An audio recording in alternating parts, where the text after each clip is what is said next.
Sneakers and Cleats, the podcast.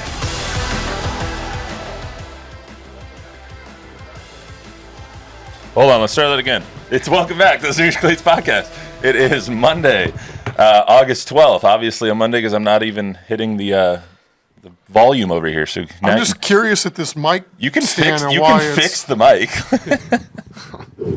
Not sure what that's all about, but I just wanted you to be taller. Okay. Yeah. I always had that hope for myself as well. Some things work out. What some happened? things Did don't. you get a little mini microphone? No, I accidentally put it really high. I thought he would fix it, but he didn't realize it. Matt thought it was one size fits all, and we all clearly know that that's not the case. By the way, people at home watching on the interweb, Matt Roy is a mountain of a man. Matt Roy is 6'7", 273. I'm 6'5" and a half. No way. I'm 6'5" and 5/8. Actually, that's what I got measured in football, and I do weigh 270 right now. So I am a pretty large human being.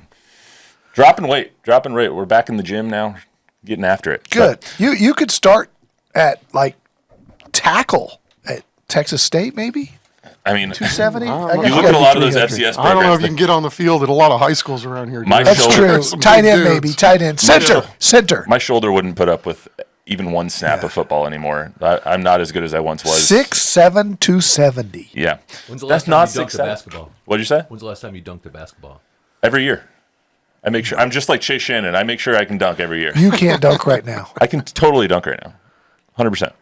A 10-foot goal. NBA regulation. Yes. He's 6'5" with a long arm. I only have to jump like a foot and a half. I'm going to give you $20 if you can dunk a basketball. All right, deal. How many attempts do I get? 3. All right, I need to warm up first, but all right, I can do that easy. Why do I feel like somebody's going to have a workman's comp situation going here? All right, let's get to actually what we're here for. Don Harris, Chuck Miketinac, Matt Roy, along tap. We had one of a great weekend of basketball, especially the gold medal game between Victor Wembanyama and France and Team US playing for gold. Ended up being an 11-point game, but it was a lot closer than the final score indicated. Wemby had a great game. Now Victor is telling our friend Mike Finger that the world should be on notice. Yep. And 22 million people. I love what he said, and so we'll get into that a little bit. Plus, the Cowboys lose their preseason opener. I didn't think they looked great doing it, but some players did, and in fact, look pretty good. But we're going to get to all of that in a second. We're going to get to trivia first. Because Wemby is going to be going into his second season, I looked up who has scored the most points in their second season in NBA history. I cut it down to 1979 because I didn't want to count Wilt because it's his record book. Yes. So I didn't want to count Wilt. So I cut it to 1979-80. Since the 1979-80 season, which player has scored the most points per game in their second season in the league? So in the last 45 years. So you're saying that the second season was the best of their career? No, I'm saying that in a player's second season, who scored the most points in any player's second season ever. So like Durant? Wemby this year, if Wemby leads the league in scoring and he has 35 points a game, then he goes onto this list. Okay, like what player led the league in scoring in their second season? What player scored the most points in their second season of any player in the NBA? In NBA history. For example, Wilt Chamberlain is the leader in this list. Against anybody else in their second season? In their second season. So, Wilt is the actual leader all time. Wilt's second season compared to Durant's second season. Correct. He scored 38 points a game in his second season. Who, in the last 45 years, has scored the most points in their second season in NBA history? It wasn't Michael Jordan because Michael Jordan was hurt. So, we'll give everyone a little bit of time. We'll get to that in a second. But give a little bit of time to think about that one. It's a little bit harder today. I've given you a couple easy ones recently, so I wanted to go a little harder. I know, Chuck, you didn't get last week, so it was way too easy for this guy. So I wanted to make it a little harder today. How was your vacation, by the way? It was great. Good to be back. Went up to Green Bay. I did. Lambeau, you can't beat it. Family night, and tell you what, they're playing chess. Watching that offense do its thing, there's a lot of moving parts. You watch the line go one way. You watch running backs go another way. You're watching receivers do multiple things. And I mean, it's something to behold and look out. That's all I got to say. Going to be good, huh? Matt LaFleur's a good coach, man. Were they running their first team? Did they win their first preseason? They were running their first team? They ran. It was a controlled scrimmage, but it was just, again, sitting at the top of Lambeau Field and getting a chance to watch that from a bird's eye view there was a lot to take in. Let's just say that. Let's get into our Lord and Savior here, Victor Wembanyama, and what happened in the gold medal game. Not mine, for the record. Yes. I say that jokingly, obviously. Yes. Victor Wembanyama scores 26 points, 7 rebounds. France loses by 11 points to the U.S. on Saturday, but I thought it was a phenomenal game. He played his butt off, first of all, and he just got one-upped. He got one-upped by Steph Curry in unbelievable every way that you could. I mean, Steph goes off for 12 points, 4 threes in the last 2.5 minutes of the game, one of which was just the most unbelievable, insane circus shot you'll ever see in your life. Like, it was just over 2 guys fading away from the right wing, and just chef's kiss to lock up the game. But what are your thoughts, Don? I know you're our basketball savant here, so what are your thoughts on the game itself? I was I think I told people in advance, they said, who are you rooting for? And I said, I think I want Wemby to have 50, but for the USA to win. I found myself, during the game, pulling for France. Did you? I think found myself pulling for him to do well, and he did. Like, I wanted him to do well. And at the same time, when Steph Curry was doing that thing, I wasn't like, I was glad for Steph. I mean, it was an easy game to watch from that regard. I'll tell you this. There was a shot that Wemby took and missed that I thought it was the biggest play of the game for Spurs fans. There was about 3 and change left. U.S. was up by 3, and it was before Steph hit his 4 3-pointers. But it was a 3-point game, close, 3.5 minutes left. Wemby took a step-back 3 that he missed. He made the next one, and he made the putback after that. But the fact that he took it is what gave me almost goosebumps, because it was like, I belong. I see you, LeBron. I see you, Kevin Durant. I see you, Steph Curry. I belong, and I want this shot. And it was a tough shot. He hit front iron and missed.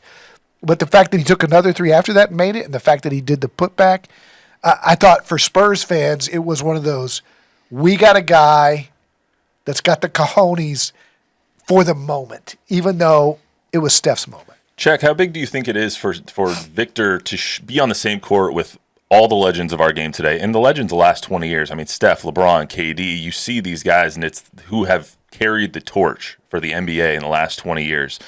And for Victor now to be a 20-year-old kid playing on the same stage and going shot for shot with the best in the world, what do you think that does for him? Well, I think it's all a good thing, right? I mean, from what I did see of this entire tournament, it looked like to me that teams cared, right? I mean, you saw a concerted effort by almost all the teams out there to play defense, to run at Victor, to body him, to be physical with him. I don't know that he's gotten a lot of that in the NBA to this point. So all of those things are going to serve him well going forward.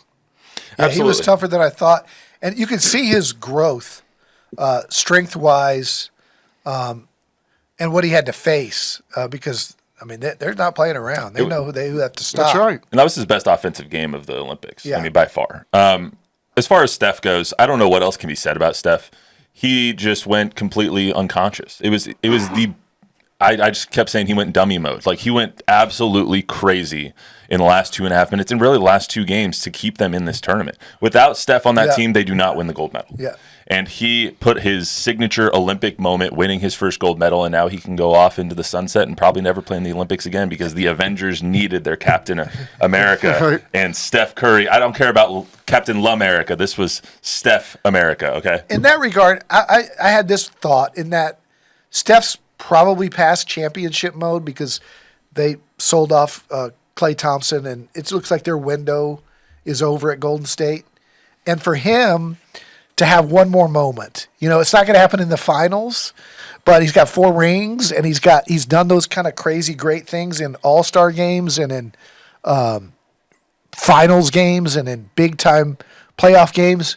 For him to have one more moment at his age, I thought was really cool. For a lot of these players, it's like the Olympic gold medal doesn't seem like the pinnacle for them because obviously I don't think there's any player in the world who wouldn't give a gold medal for an NBA trophy, for a Larry O'Brien. But it seemed like this year they cared more in that case. Like Steph, the emotion that Steph, LeBron, KD showed to win this gold medal, as opposed and doing it all together, the emotion that you saw from Wemby crying on the bench after losing that game, the emotion that you saw from Nikola Jokic in the bronze medal game, the emotion was palpable, and the want to win this seemed like they wanted to win more than previous years. Isn't that because it's become more competitive? That's hard to, I don't know. It's hard to, I would imagine, to measure, right? If this team cared more or wanted to win more. I think there's always the threat of the embarrassment for these guys. I mean, for Team USA, you can only win, right? If you do anything other than win, there can't be silver, there can't be bronze. I mean, you're Team USA and you've got that legacy that you can't lose. I can't imagine the pressure that these guys are having to play under and then play well together when you're talking about egos and individual players and how good they all are as individuals. I mean, it really is, they should be commended, the last group too, and all the ones that have won gold, that they've managed to take everybody's best shot. The world's coming for you. All the outside pressure is on Team USA, and then they still delivered. So that's kudos to them. If there's a gold or a titanium medal, they should probably get one as a unit for what they've been able to overcome. Yeah, because I remember Pop in 2020 crying in the locker room afterwards, and he called it the most meaningful basketball moment of his life over the Spurs 5 championships. But here's the question: for how much longer is it an embarrassment if we only win silver? Because I think we're going to get to the point where it won't be a surprise if a France in 4 years from now or somebody else, if the U.S. doesn't win gold all the time. I think that's a really good question. Because it is. Because, I mean, up until now, 2004 was the biggest embarrassment ever for this men's national team. Shout out Manu Ginobili. Yep. Manu is the one that did it. And I thought everyone on Twitter trying to be like, you have to have your Manu moment, Victor. You have to have your Manu moment. But I think that's a really good point. Like, in 4 years, when Wemby's 24 years old and you have 4 more years of experience, you probably have no LeBron on that team, no KD. You probably have no Steph. You probably have none of these older players. Is it going to be a disappointment or a travesty, as it would have been this year, for the U.S. to lose? I think for me it still will be, because if you get the right guys, whatever combination that is, and obviously it's above my pay grade, we still got the best dogs on the planet. Yeah. Guys that will, top to bottom, doesn't matter if you're playing for a gold medal or for a piece of cardboard at the end of the day, and I think we've got a lot of those guys, regardless of, the Stephs and the LeBrons and, that crew. I mean, Derek White, why wouldn't you ever want that guy on your team? As efficient as a ball player as he is, Drew Holiday, some of these guys that, are going to be in the next one and maybe the one after that too. I will still be disappointed if they lose, because again, if you can find 12 guys in the United States, and we've got the best league on the planet, I don't care who assembles which squad and how good they look. You get the right 12 guys, there's no way we should lose. I think this year there was more pressure, but I think they put it on themselves by assembling the Avengers, as just so to speak. Like, you recruited Joel Embiid from France and from Cameroon, where he could have played. He had a big moment too. And he had a great last 2 games. You recruited him for those moments. You recruited Steph Curry for those moments. You had the best coaching staff on the planet with Eric Spoelstra and Steve Kerr and everybody, and Tyronn Lue and everybody else. You have LeBron. You have all of these guys who have come together to be like, the world isn't on our level yet.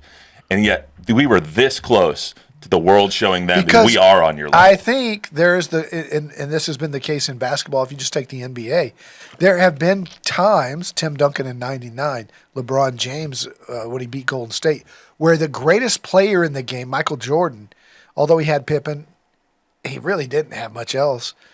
The greatest player is so great that he's able to beat you. Manu did it. It was, you don't think of Manu as a great player as far as, LeBron and that kind of stuff. Manu's not probably even in the top 20 players of all time. But for that moment he was. And I think with Joker winning 3 MVPs with Serbia or Wemby in the future, 4 years from now, Wemby might be so great that he's able to beat the U.S. with a collection of less talented players than the 12 from the U.S. I don't know. However, I will say that moment of it being a disappointment if they don't win gold, that's not going to go away until at least 2032. Because when this is in LA in 2028, if they don't win gold in 2028, it's going to be the biggest failure. It's going to be a huge disappointment, failure, whatever. But I don't know that it's necessarily embarrassing. That's fair. Let's get to Wemby's comments afterwards. So I think he gave the entire world a collective shiver afterwards when Mike Finger of the Express News tweeted this out, and Wemby is putting the world on notice. The Spurs staffers, they talk about the currency of experience, just the things that you can put in your bank. Do you think you gained that from this tournament? Nobody's going to take that from me. It's I'm learning, and it's I'm worried for the opponents in a couple of years. Yeah, NBA and FIBA. Everywhere. Watch out! Watch out! Victor's coming. Worried for the opponents everywhere. I don't want to say should people be scared, but how good can Wemby be? Can Wemby be in 4 years the best player in the NBA, or will he be? Because I think that's what he thinks he's going to be. Between that and the French interview we saw the other day when he said that the Spurs should win a championship in the next 5 years, I think his expectations are something that we haven't even scratched the surface of yet. Antonio Daniels was on Sports Sunday a month ago, and said he believes Wemby will be the best player in the NBA by year 3. And he said, this is not hyperbole. I totally believe he has the opportunity to be the greatest player who ever played a game. So that's Antonio Daniels. He's an analyst for the New Orleans Pelicans. Take it for what it is, but I think you'll find a lot of hyperbole, but I think Woj said he was the greatest prospect in the history of team sport. I think there's people who think that that's his ceiling. Whether or not he becomes that is another matter, but yes, he can become the best player in the NBA. Well, I think you have to like his verve, right? If he's saying this at his age with, coming off a big win, obviously, at the Olympics, but really hasn't had a team that he's played on here, obviously, after 1 year, to do something really great. So as long as he believes and he keeps making progress, it's one of those things, you're not going to be able to say that he's not until it doesn't happen, if that makes any sense. If I told you by the time that 2028 rolled around and Victor Wembanyama would be the best player in the world at the time of those Olympics, would you call me crazy? No. I think he could be the best player in the world before that. Yeah, I'm not ready to go there yet. I got to see. Who's going to be better? I don't know. Nikola will still be pretty damn good. He's a pretty young age for how great that he's Anthony been. Edwards is pretty good. Anthony Edwards is going to be great. Luka's still going to be great. But all right. Do you think Wemby will ever get to the point where he gets down on the block and they need some points and he can deliver? Because he already can. But can he right now? We saw it in a couple of regular season games down the stretch. Where they needed a bucket late and they put him on the low block and he made a good fast move. It's not France. I think if you're Pop, you're watching that, you're going, Pop and RC aren't loving the way the French are playing him, because they had him 30 feet away from the basket a lot of time, and that's where he kind of fell in love with that when he first came to San Antonio. And the Spurs finally convinced him to move closer to the basket. Mm-hmm. And then France pulled him back out. Or you can play like that if you're France when you got Gobert on the other side of that. So they took Gobert off the floor because they didn't want him playing that close to. They didn't want him playing next to each other. You can just see the congestion down low when Gobert's in the game and Wemby's in the game. I think it makes sense too. At this stage of his career, he's going to learn a lot of moves down on the block, and it would be, I think, foolhardy to not think that wasn't going to occur given his size. Early in the game, they went to him on Embiid. I don't know if you guys remember this. It was on the left block. He caught it and went quickly and scored a left-handed layup. I think it was the first points of the game, if not the second bucket. Might have been, yeah. And it was a nice, quick move. He caught it on the block and went quickly. They had a very clear game plan to get him involved early and often. Yeah. So, all right, let's get to our trivia question before we get to the Cowboys. So, Wemby's coming up on his second year in the league, which prompted this trivia question. Since 1979-80 season, which player has scored the most points per game in their second season in the league? So that would be if Wemby goes out and scores 40 a game next year, he would then be at the top of this list because that would be his second year in the league. So, Don, any guesses? And give me your logic behind the guess. Well, it's going to have to be somebody that won a scoring title. It's going to have to be somebody that scored over 30. And it's going to have to be somebody who was great right away when they were young. And I'm going to say the first names that popped in my mind were Bob McAdoo, Kobe Bryant, Allen Iverson. But I don't know. That's a good one. I don't know the answer. Give me a guess. This is a person in their second year? Person in their second year in the league. In this person's sophomore season. What was Larry Bird's second year? Would have been 84? Yeah, but Bird wasn't a volume scorer. No, it would have been earlier than 84. It would have been 81. He was like 24. So that would count. But he wasn't a 30-point game guy. How about Bernard King? Nice. I don't know. Bernard King I'm going to go with Allen Iverson. Allen Iverson's the guess. Chuck, That's a good guess. You want to throw a name out there, Chuck? Durant. And I'll just Go stop Durant. there because I could spitball all day, and I'm sure I'm never even going to come close to this. Hassan Reddick has just requested a trade from the Jets. That's funny. Who did? Hassan Reddick. Oh.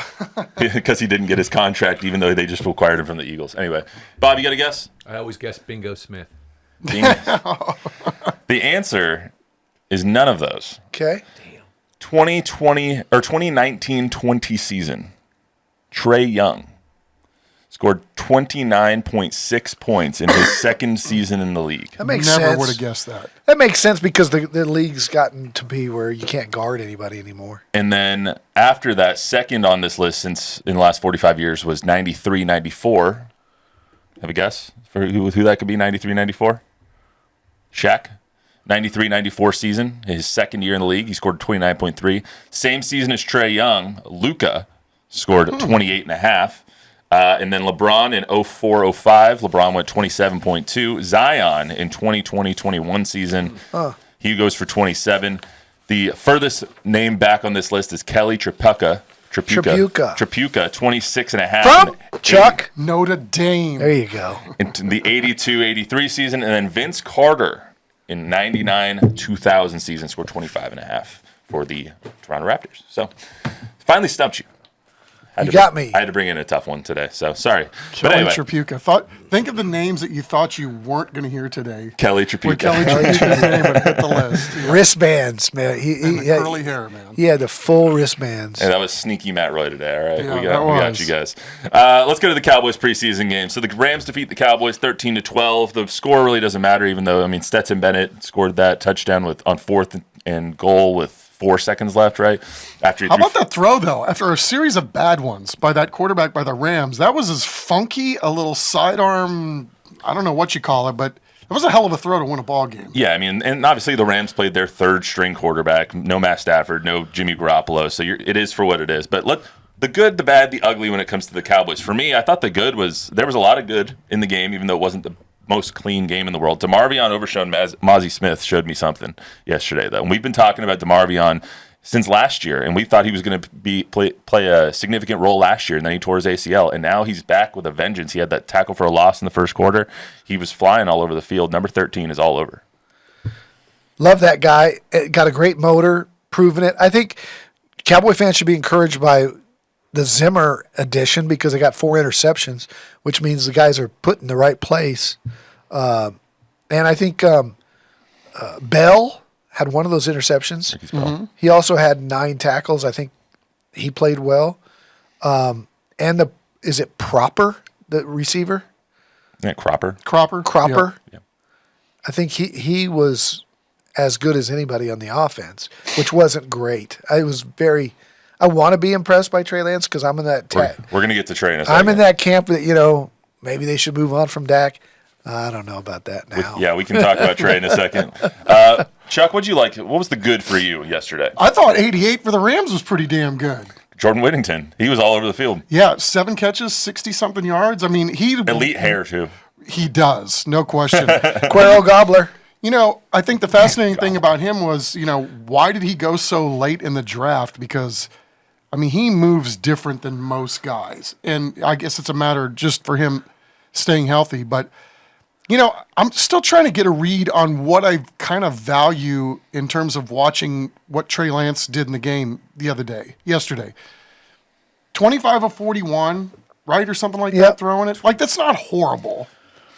He didn't turn it over, so that's a positive. But there's still too much of ... instead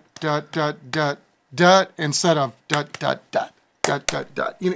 He just takes a long time to be able to make a decision with where to go with the football, which was some of the things I think we noticed during OTAs and minicamp. So I think it's a process, right? And you got to have some grace. Probably the most football the guy's played in a year.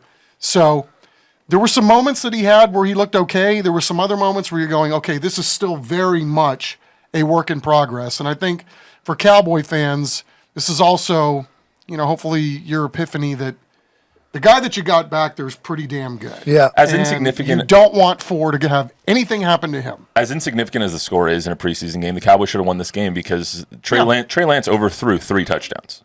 And it's just his timing, to your point, looks awful. He looks lost sometimes with what his reads are. Is it A to B to C, or where's my A actually at? If his A is closed, then he goes to D instead of to B and C. Like, his reads are off. To McCarthy's point, which we'll hear in a second, they're trying to teach him almost from scratch is what it sounds like. They're trying to teach him, this is the footwork we need you to do. These are the mechanics we need you to have. And a year in, it doesn't look like he's exactly where they want him to be. So for me, my bad for the good, the bad, the ugly is Trey Lance. I was not impressed with him. It's not like he's a rookie, too. He's been in the league a while. Yeah, this is his 4th year in the I think league. this goes back to, he played a limited number of games in college. The kid hasn't played a lot of football, but he shows you flashes. Things break down. He had maybe some guys open. He didn't get rid of the ball and try to find a receiver, but he still has the ability. He's got some scat in him. He's able to take off and run with the football. That's really good for a running almost back. 50 yards. Correct. But he kept some drives alive. Again, it's one preseason game, and everything that you're saying, I'm not saying I disagree with you. Yeah. But I feel like there was at least some progress made yesterday with what I saw. Bob, for 1 second, let's get to Coach Mike McCarthy. This is responding to a question from Todd Archer asking about the overthrows from Trey Lance.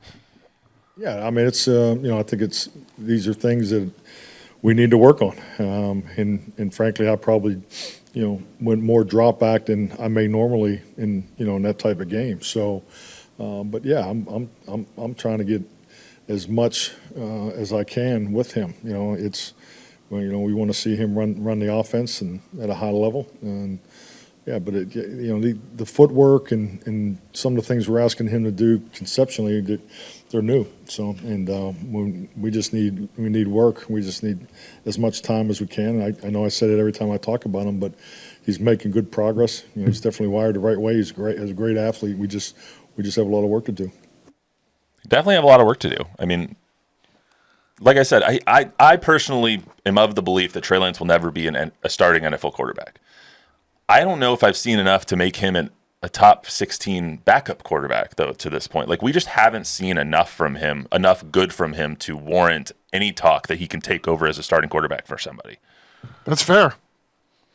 The Niners saw enough of him to pick him, 5th overall? Yeah, and it might go down as one of the worst draft picks, worst draft day trades of all time. Could be.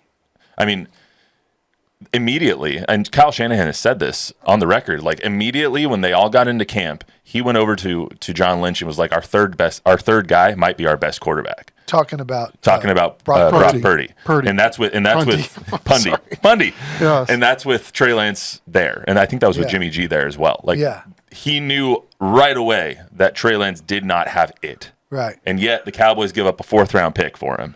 And now they're probably going to be without him after this season unless they give him pennies on the dollar, which, I mean, if you want to keep him for pennies on the dollar after the season, then go right ahead. But another good thing I saw, Tyler Guyton obviously came in. And my good goes along with the ugly, which was the injury to Chuma Edoga.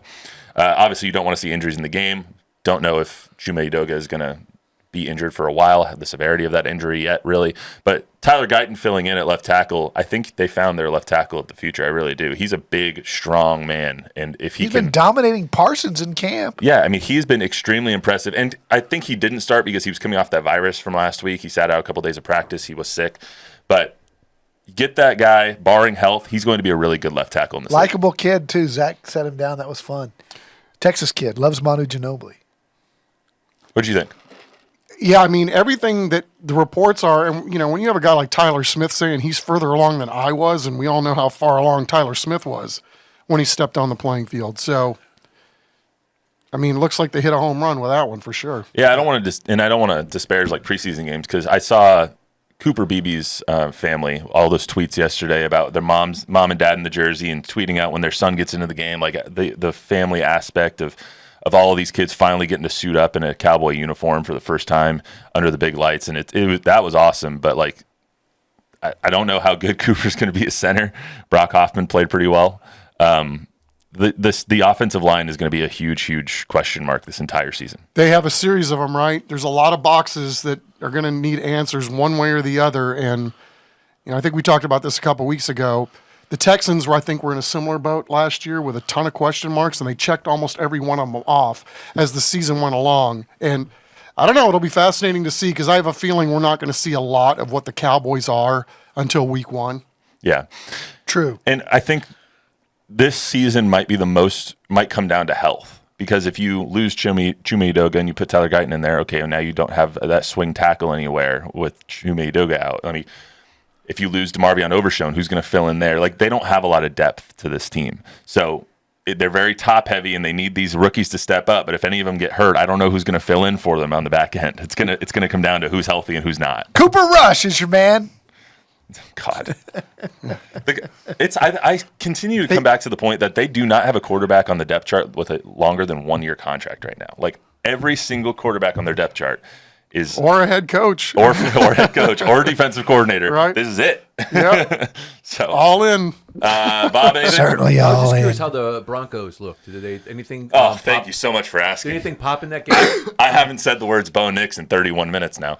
So Bo Nix is going to be Jordan $5. Did she actually? Bo Nix played so well yesterday. If they give Jarrett Stidham any time with the ones throughout the rest of camp, they are fooling themselves. He's going to start week 1. He's going to beat the Chiefs. He's going to take us back to the Chiefs. He's going to beat the Chiefs. He's going to take us back to the promised land. Bo Nix season, here we come. All right. I love it. I am all in on Bo Nix. I'm trying to come up with nicknames now for Bo Nix because Nix is so good for nicknames. So I forgot the ones I already said to Jordan last night. But anyway. That's all we had. That's all we had. All right, cool. Well, at least we got that in. Do we know how Rashad Wisdom played in the Bucs game? I didn't look. I wanted to go look because Cephas played for the Jags too. I wanted to go check both of them out. Yeah, I didn't see their box score, but we had a few San Antonians in that Colts-Broncos game, and Jalen Jones had a tackle. Didn't play very long, but you know he started. Looks like he's going to start Josh during Reynolds. the regular year. Josh had 1 catch for 11 yards, but He had a bad drop in the back of the end zone that was a pretty nice ball. It looked like that was thrown his way. from Bo Nix. And Elijah Garcia from Stevens High School had a really nice bowed his back goal line stand tackle for his only dot into the box score. Yeah, they just the Broncos just lost a Texas alum too, Caden Stearns. They just dropped Caden Stearns off. Yeah. So that stinks for him. You think he's done? He might be. He Might be done for now. I mean, because the He got Panthers cut, then he picked got him cut, up, and yeah. then they cut him too. He failed his physical. He failed his physical. I mean, it sucks, right? I mean, here we all are with the a guy with talent an in the injury, world. and yep. Well, I mean, hopefully he can come back from the injury. He just doesn't look like he's ready to come back from it right this moment. So yeah, I mean, we're pulling for him, obviously. So to summarize, Bo Nix is the best. All right, so that's all we got for Okay, that's all we got. That's all we got. That's all we got for. Tom Guerrero's in the house. Shout out Tom Guerrero. Shout out Tom Guerrero. That's all we got for on Sneakers and Cleats podcast. Today, remember, download, rate, review, subscribe, give us a 5-star rating, tell a friend, tell an enemy. We'll see you on Thursday.